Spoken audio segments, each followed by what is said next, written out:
My guest this week is Marc Gordon, Director of FS Apprenticeships.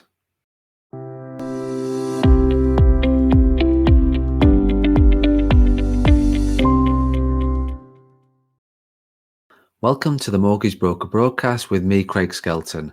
Join me every week where I'll be developing your knowledge to help you build a successful mortgage broker business. So welcome to the podcast, Marc. How are you? Very well, thank you, Craig. Thanks for having me on. No, thank you for being a guest. It's great to get you finally on the podcast. So thank you for being here, and I'm looking forward to hearing all about you and particularly about FS Apprenticeship. So before we get into that, let's get a bit about your background. So who is Marc Gordon? Let's get into detail about you first of all. Yes, so Marc Gordon is, so I started financial services about 9 years ago, nearly 10 years ago now. Started off in the insurance sector with Payment Shield as a BDM. So obviously dealing with and supporting intermediaries through the insurance provider. I moved then through to Key Retirement Group. So over to the later life lending arena as a BDM, and then over to as a national BDM in a promotion within the group. Then I moved over to Simply Biz Mortgage Club, where I was a BDM and then later a lender account manager, dealing with the relationships with the lenders. And again, just throughout my career in financial services, it's all been about supporting the intermediaries, so the mortgage brokers, financial planners of the world, and that's kind of what I've grown to know and love. I think we will get into FS Apprenticeships and talk about that, but I think it was clear from my point of view that you were very, very passionate about this and keen to get this off the ground, and you did, to be fair, pretty much before it was even launched, wasn't it? FS Apprenticeship was out into the marketplace a little bit before the actual big launch date. Yeah, absolutely. I mean, it's something that I've been wanting to do for a little while, because while supporting intermediaries, one of the things that I always remembered was that, some of the sort of newer and smaller businesses, there was no social media presence or online presence at all. So it was something that I've been thinking of for a while, is how can we potentially support businesses with regards marketing and their digital online presence, their social media activity. They relied so much on the client bank that, in the modern day world and the digital transformation that we've had, the client bank will be dwindling. So the dependence of their historical clients, we're on social media all the time, they're seeing their competitors online. And the danger is, if they don't raise their profile online, they'll potentially start to lose some of their clients. So I was really passionate about getting this started as soon as I could. The other thing is bringing young people into the industry as well, Craig.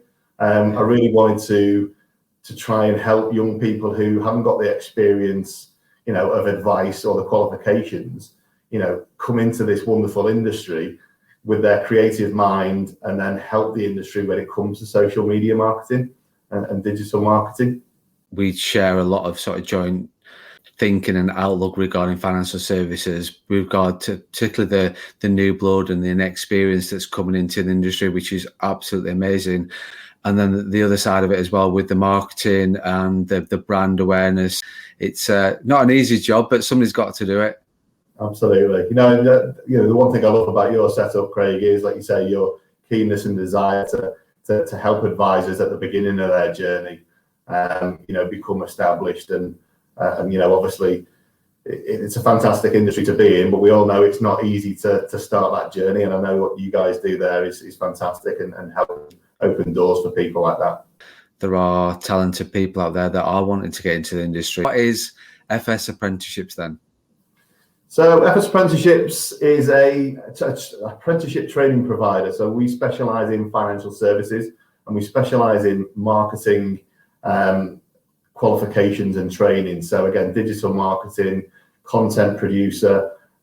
We also do business administration as well, wanting to support businesses, bring in, administration support. We do offer other qualifications, but as a business, I really wanted to focus in on the marketing and business admin. Again, just with my cap on as supporting broker firms, it was a case of what can we do to really help an intermediary business and that is definitely on the marketing side and administration side, as firms have been so busy over the last 12 to 16 months with what's been going on. Admin support for new businesses is something that we've really sort of focused on. Apprenticeships is a very cost-effective way of hiring people in. So with marketing support and business admin support, we've been able to help a lot of new and young businesses bring the right people in to help grow their business further.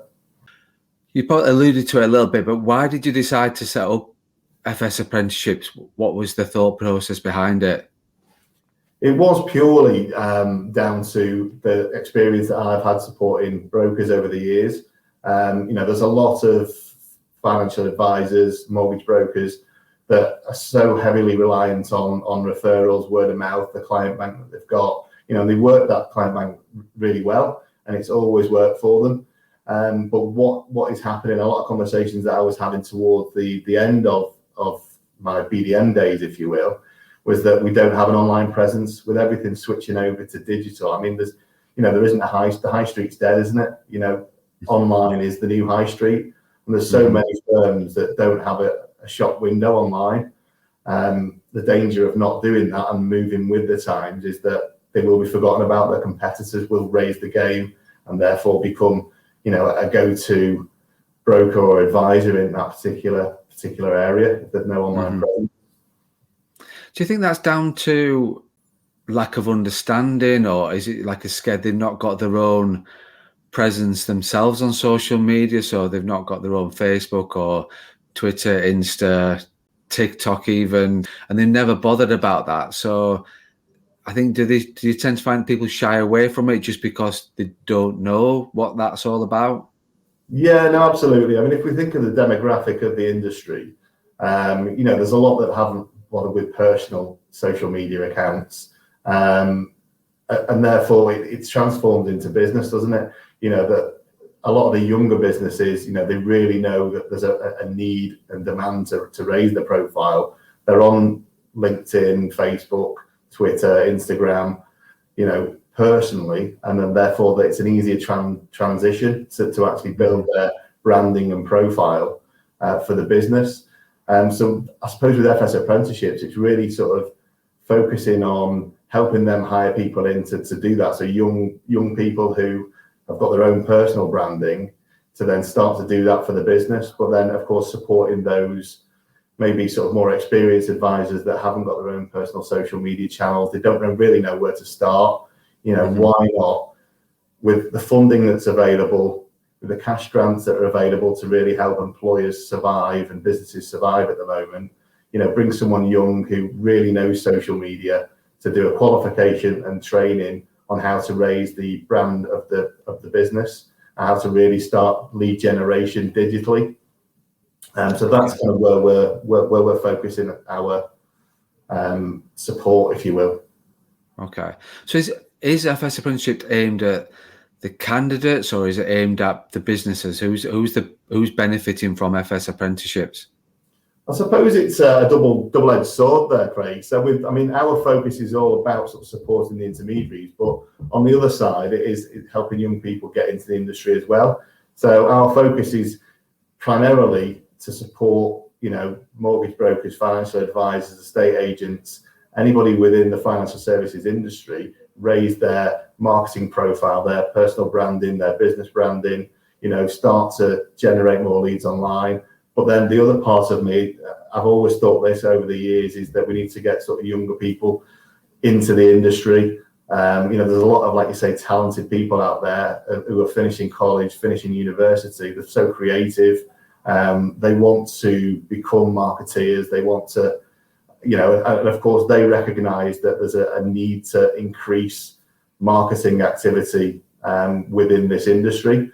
So it's almost putting the two together. So on one side of it, we are looking to support the intermediaries and the businesses within financial services. On the other side, helping young people, opening doors for young people to come in and almost join the two together.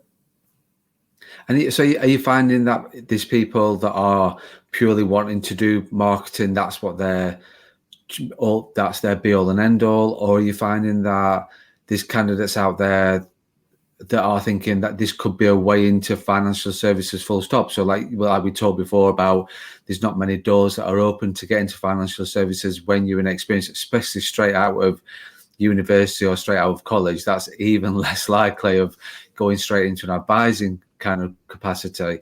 So are people seeing it as a door to get in that way as well, of doing the marketing to then become mortgage advisors, financial advisors? Yeah, absolutely. I mean, I've spoken to a few candidates recently who, they want to come in, they want to do marketing, they want that opportunity to get into the industry. But with any education, and what we want to make sure that we do is offer that first year's qualification and then look at further training. So it could be for a young person coming in on a marketing qualification, whether it's digital marketer, junior content producer, actually they may then want to go on to deliver advice and start to learn and gain CMAP qualifications. But I mean, that certainly wouldn't be a wasted year. I mean, if you know how to market, if you can raise your personal branding, your business branding, and you learn how to market online and generate leads, to then become a broker and learn how to obviously give that advice, if you're starting your own brokerage later on in line, if you're generating your own leads, and it's a self-employed advisor, that will all be fantastic for their own lead generation. No, and I'm just thinking that in my mind now, thinking what a great way to get into financial services, to give you the grounding from a marketing point of view, to then lead on to your broking, advising role. So, because I see a lot of advisors that don't do the market. There's advisors in firms that don't do their own marketing, don't know where to start with their own marketing, and just focus on, they don't do anything on terms of their own social media and their own marketing presence. Whereas if you've got somebody that's been brought into that world and that's their grounding from the start, that then can move into an advising just think about that from a firm's point of view. What a great way to get somebody in to the firm, somebody that trust, can do their own and generate their own business, because they're doing the social media presence for the firm, I'm guessing, and then move on to become an advisor and just doing it for themselves. So there's like that steady treadmill there of people coming into the industry and then coming out the other side, shall we say, as being qualified advisors that are known and trusted within the firm, who are very capable of building their own brand and their own line presence. Absolutely. I think that's, a lot of the conversations that I have, they're split between the two. Some just want to come in and be marketers. They want to work up towards, a marketing manager for that business to help generate leads for the full advisory team. So if you've got 10, 12, 20 advisors, they really want to focus, and that's from the business as well. They might want somebody to come in and grow within the marketing qualifications to actually become the marketing manager for that business, to help raise the brand profile, digital online presence, actually generate leads for all advisors. But then, on the other side, it's a case of it's a great into the industry as a marketing apprentice. But then, of course, that puts them in really great stead if they are to go on to advising, and then they know how to raise their own personal branding, generate leads for themselves as well. So they can almost do that for the business and for themselves. Yeah, exactly. So is there, sorry, Mark, that just so I'm understanding, when you talked before about business admin as well as the marketing sort of side of things, is there different levels of marketing? So if you've got somebody coming in who wants to be at this level or this role or that role, from a candidate point of view and from a firm point of view as well, is there different levels within the apprenticeship from a marketing point of view? Yeah, absolutely. So they start off with your level 3. I mean, the one we're doing most of is your junior content producer and digital marketer level 3. So one is more on the content creation and the social media aspect. Digital marketer goes a little bit more into coding and print and other aspects of marketing as well. But then you've got your level 4, level 6. So what we want to really do for anyone that joins a business and wants to continue their learning journey in marketing, we would work them up from level 3 up to degree level, where they would then be a marketing manager or even develop into head of for a business. So with regards to business administration, it's the same sort of thing. There is further qualifications. The first initial apprenticeship would be a level 3 if you're at school, the college, university leaver. It's a guaranteed door opening into a business and a career. They would do their level 3 qualification in business administration, so then admin support for that business. And then, of course, it would be down to the individual and the employer as to where they want that learning journey to go. So that's one candidate will be different. You'll have some that really want to focus on marketing and say, that is what I want to do. That's what I'm already quite good at, and that's where I think I would get the best out of myself, and I would be able to get the best for your business. And then you'll have others that potentially want to go into advice. So it'll be marketing. I've got a good understanding of that now. We've already started generating leads and raising our profile. Now I want to go into advice. So again, every candidate will have a different conversation with the employer as to how that journey goes. Which is another great point, because if you think about it, there's firms I know that have somebody that does their marketing as well as being an administrator. So they do the part-time marketing stuff as well as doing the administration side of things as well. So that again opens up those doors to looking at another way in from that point of view. So somebody could do that and do an admin paraplanner kind of role as well as still doing the apprenticeship from that point of view. And that probably leads on to my next sort of question, is just understanding, like, is this sort of, with apprenticeships, we always think college leavers, teens, 19, 21, university graduates, things like that. Is that who it's aimed at? Yeah, it's mostly younger people that do apprenticeships, but there is no sort of maximum age on apprenticeships. So I've had a lot of conversations with businesses recently where they want someone who is a little bit more experienced. So it might be someone that's actually worked for a business before, and then of course they can't get back into work, so they're looking for either a career change. Let's kind of look at something different. This is an opportunity for them to learn a new trade or learn a new role within a different industry. So again, it's all dependent on the candidates. I mean, with the apprenticeships, obviously the minimum salary would stop anybody who is, say, over 21 possibly consider it, unless they're looking to really kind of change what they're doing and educate themselves in a new role. So if it's a 25-year-old, you would think, well, minimum salary for an apprentice is £4.30. Right. Obviously, you don't need to pay them £4.30, but that is the minimum salary. So It's more a case of younger people who want to get into work, find a career whilst they're learning, and then also get a sort of salary on top of that as well. So we do have, people over 21 that consider a career change as an apprentice. It's a door opener into a different industry that they want to take up. But yeah, mostly it is sort of college leavers, university leavers that they've done their education without a salary. They're looking to start their career now, as opposed to their learning. So they've done that through college and university, and now I need to find a job. I need to embed myself in with a business. I need to learn their processes and sort of grow my career whilst doing further qualifications. And how's the sort of take-up been so far? So when did you launch? 15th of February we launched. Okay. And we couldn't have started any better, to be honest. We've got plenty of learners on now. Again, across business admin, marketing. So we've got junior content producer, digital marketer learners on there. It's just really helped. What I've noticed predominantly is a lot of new businesses. So people that have set up on themselves, maybe 1, 2, or 3 advisors. We've helped them get someone to come in to do business administration and raise their profile on social media and their online presence. Whereas they wouldn't have been able to afford to pay an external agency, or they just couldn't afford to pay a full salary of an experienced administrator or marketer to bring them into the business.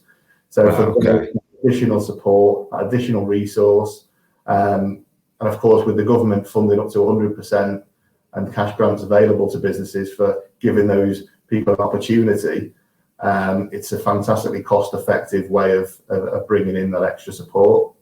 moving on then in terms of funding. So how does it work in terms of funding, salaries and that sort of thing? Yeah, absolutely. So the employer is to hire an apprentice as a member of staff. We are the training provider. We deliver the training, we deliver the qualifications. The minimum salary, again, is set at £4.30 for an apprentice, but it's down to the employer as to what they want to pay in way of salary.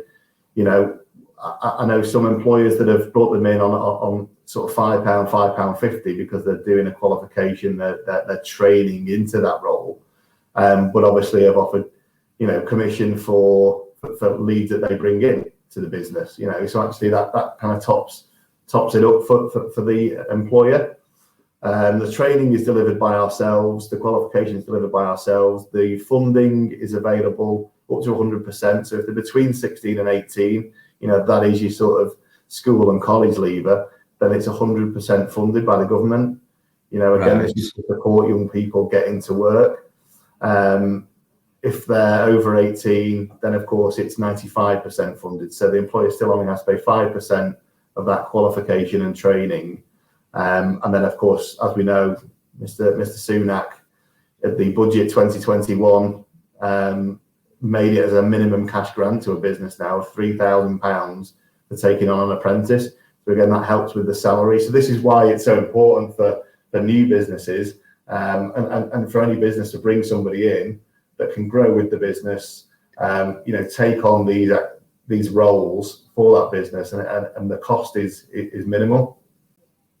Which is an absolute great point, and what a benefit, especially for a startup with somebody that's just looking to get their own brand or their own business and thinking, I've got their own, especially at the minute with the way that the market is from a mortgage point of view, financial point of view.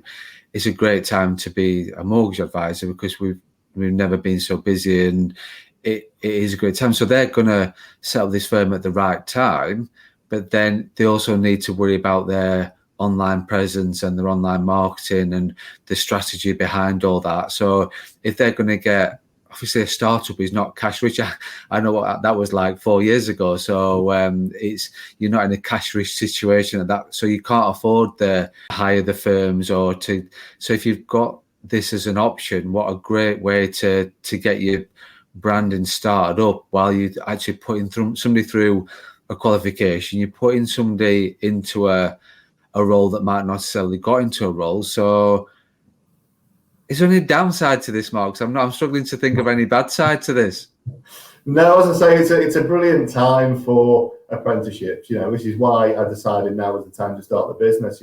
There's so many young people that need that support to get into the industry. There's so many businesses that can benefit from it, from a cost perspective, from a support and resource perspective. Like you say, you hit the nail on the head, Craig, when you said about new startups businesses. They're really busy.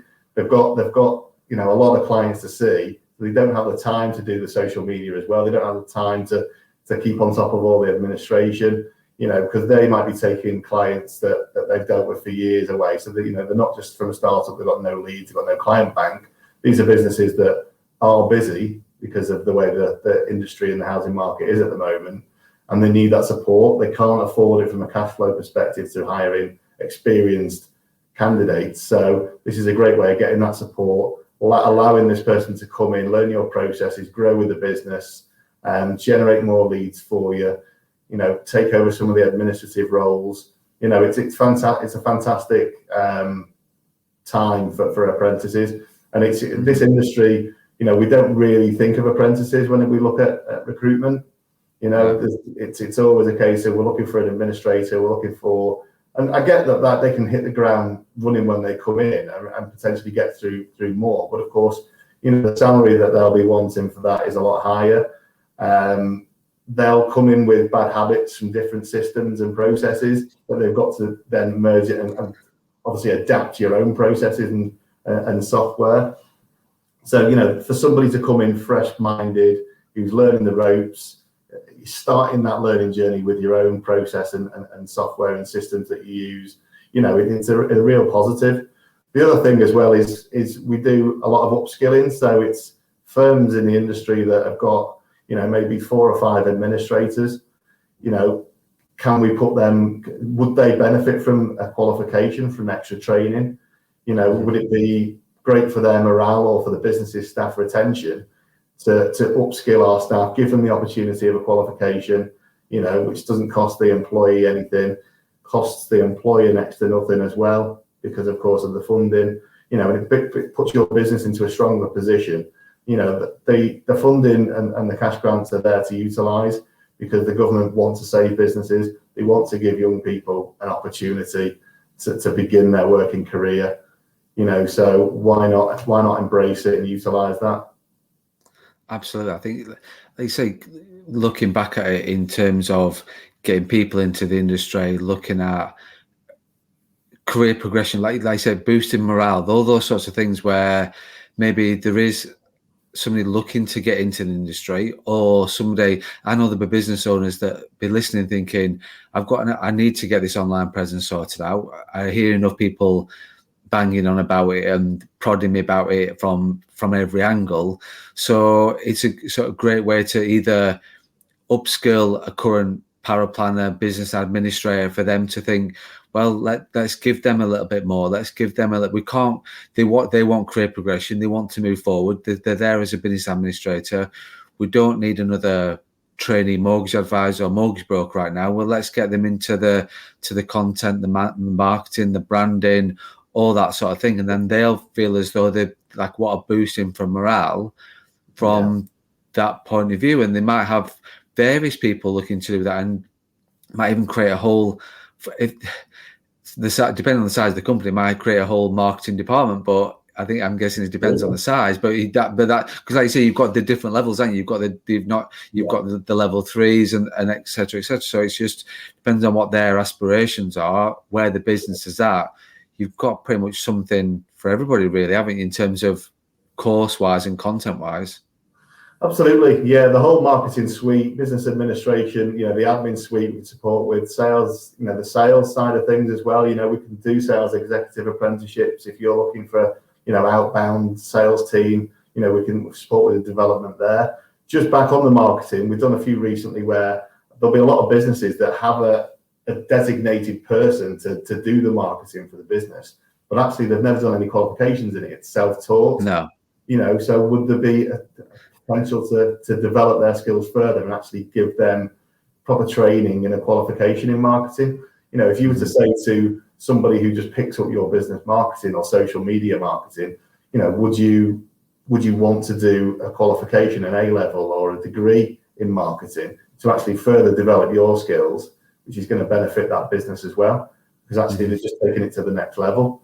You know, it could be that one of the administrators actually is pretty competent on social media, and they're the ones that are just doing the posts and just doing minimal kind of marketing. Well, why not put them on a proper qualification and let's raise the game when it comes to their brand? No, definitely. So what does that journey, so if you've got, we'll talk about in a second how firms contact you and look at how we get this start on this journey, but what does the journey look like from a candidate's point of view? So I've got a business administrator who wants to go down the marketing route. We want to have them that dual role. What does that, how long is a program? What's the time input from a candidate's point of view? How much time am I going to lose in my business while they're doing this qualification? Can you give us some sort of ideas in terms of that, please, Mark? Is that all right? Yeah, absolutely. So with the marketing, depending on what level they come in. So if they're looking to do their first qualification in marketing, which would be like a level 3, so junior content producer level 3, which is all your social media and social media content creation and distribution, or digital marketer level 3. These are typically 12 and 18-month apprenticeships. Okay. As a provider, we do one-to-one tuition through Zoom, and we have our own bespoke software that they can log into to be able to do their lessons and their tasks and monitor their progress. So that's something not every training provider has. We have a bespoke system that allows them to do that, which makes the learning journey a lot more enjoyable for the candidate. They have, every 4 weeks, they will have a training session with the tutor, which means that they'll run through training, look at the work they've done. Let's see what we can improve. Let's see how we can further progress with, the content you've already started creating for your business. So it's Right. all pretty much one-to-one as opposed to classroom, which I think a lot of people prefer. Yeah, definitely. We also, the off-the-job learning, so there's an expectancy of 20% off-the-job learning, which would be a kind of a day of that week devoted to the course. Now that changes with different candidates. Some people learn really quickly and they get through it a lot quicker. So they may need to just dedicate an afternoon or a couple of hours a week to the apprenticeship. But as long as they're getting that 20% of their learning and their, I suppose, materials and evidence, logged into our system. So we have a system for all the work and the tasks that they do is all built into the system. So some will need the full day a week if they don't learn as quickly as others. But most, again, it's an agreement between the employer and the learner as to how much time they need to dedicate towards it. But it's the official figure is 20% off the job learning, and that'll differ slightly. Obviously, the endpoint assessment is where the qualification is delivered to the learner. So they would need to make sure that all of their modules, all of their evidence is loaded into the system by the 12-month or the 18-month time frame. And then, of course, they go into endpoint assessment, which is where they would then be either successful or unsuccessful with the qualification. But again, we've not even gone 12 months. We're nowhere near 12 months for EPA for any of our learners yet. But, from the progress that they're making, I tend to speak to the learners and employers, as much as I can, whilst we are a smaller business, a younger business, if you will. Mm-hmm. And I'll continue to do that. I've got my education manager, Michelle, who makes sure that she contacts the learners as well. If they were lagging behind in anything, the tutors, they try and book in extra sessions just to make sure that they can get. We basically want that success rate to be as close to 100% as we can. Because nobody wants to dedicate 12 months or 18 months to not gain the qualification at the end. So we're quite confident that, with the type of candidates that we're working with and the employers that we're working with, that, the success rate will be pretty high. Good. I think that's it. It's a very, very good point, because you've got to think, I know what sort of employers can be like in terms of pressure with other things rather than so they might start out with all the good intentions of getting the qualification, but when they become busy, that 20% might become 10%, 5%. So it's a real difficult thing, I'm guessing, to manage that. So that you have to be clear with the employer from the start.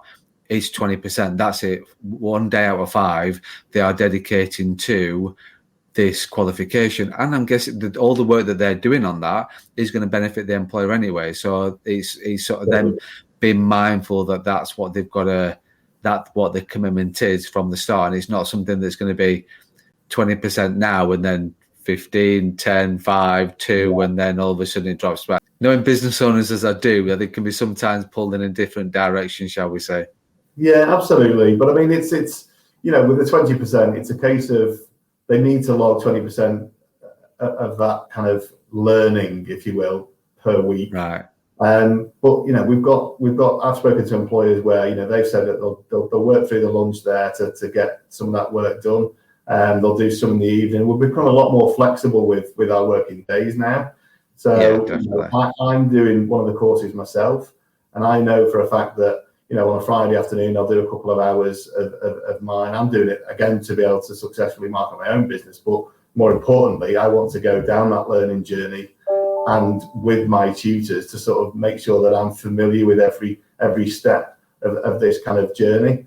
So that when I'm talking to employers, I can actually explain exactly what happens, because I've actually been on that journey myself, if that makes sense. It's another great point you made, because then if I was in that situation from a business owner's point of view, and I got this candidate that was committed during the lunch hour, during evenings and all those sort of things to get the work done, it just shows you their work ethic and their mindset. And if they're doing that now while they're studying, they're going to have, that's their mindset, that's their work ethic, that won't change. So you can sort of, it's a good way to sort of see people's work ethic as well, and making sure that people fit in with the culture, because that's one thing I'm always keen to see, is people fitting in with the culture.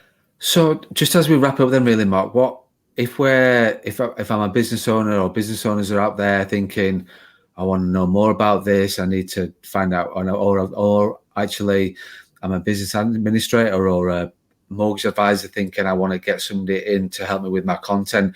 What do they need to do? Yeah, and I suppose this is really important because there's so much to go through, and in a short space of time, it's hard to kind of, I suppose, pick up all that information. With anything sort of government related, there's a lot of information, and you need more time to have a proper discussion about it. So I would just say, obviously with the post that I put on LinkedIn, reach out to me on LinkedIn, send it over an email to info@fsapprenticeships.co.uk. Contact me on my mobile, which I would generally post as well. It's just literally reaching out to me. I'm more than happy to book in a call with any employer to run through that information and see if it's the right fit. It's got to be the right fit for the employer. It's got to be the right fit for the candidate and the learner. And it's got to be the right fit for us. So I would recommend anybody that is considering it or would like any more information just to reach out on LinkedIn or social or send over an email at info@fsapprenticeships.co.uk or contact me as well. So hopefully we'll be able to put some of that information on your social post with regards to podcast. Then they've got that information in front of them. You're a very approachable guy. We've had numerous conversations, so it's just about what a great place to start and have that conversation, and you are there to help people break those sort of barriers that they've always had, thinking, it's a to-do, I'll just push it one side. What a great time now to just pick the bull by the horn, shall we say, and let's break this, get out there and start to do the brand and the content that these firms and advisors have always wanted to do. Yeah, absolutely. If there's any part of this show today, that actually makes you think, it's worthwhile having a conversation, then I just recommend picking up the phone, getting us to contact you even, and let's just talk about it, because it's a great solution for a lot of businesses at the moment. And apprenticeships isn't something that comes to mind in this industry too often, or it's not the go-to thought process of how you can bring somebody in. But there's so many benefits to it, both cost-wise, training of your own staff-wise, hiring somebody in. Just get in contact and we can have a discussion and talk about that a bit more. Brilliant. Mark, thank you so much for your time. Really appreciate it, and thanks so much for coming on and delivering your passion towards FS Apprenticeships and the business and what you've started up and where it's going. And absolutely, so I really do appreciate your time, mate. Thank you very much for that. No, yeah, thanks for having me on. It's been I've seen a few of your shows and they've been great so far. So yeah, really pleased and thanks for having me. No problem. Thanks for coming. And I'm sure we'll get you back on the podcast in the future, Mark, just to update on how things are going and where it's gone and what the successes have been and the future for FS Apprenticeships. So thank you very much. Yeah, no, it would be a pleasure, Craig. No, thank you very much indeed. Thanks. Are you an experienced mortgage advisor who is looking to go alone and set up your own firm? Is owning your own brand and business important to you? Do you keep putting off the decision because you just don't know where to start? Let me explain the My Brand, My Way program. This is aimed at experienced advisors who are looking to go alone and set up their own brand and business. So what does the My Brand, My Way program offer? First of all, you still receive the rates you would as if you went direct to a network, and these also improve as you grow. You pay a monthly fee which includes your compliance, indemnity, CRM and all your licenses.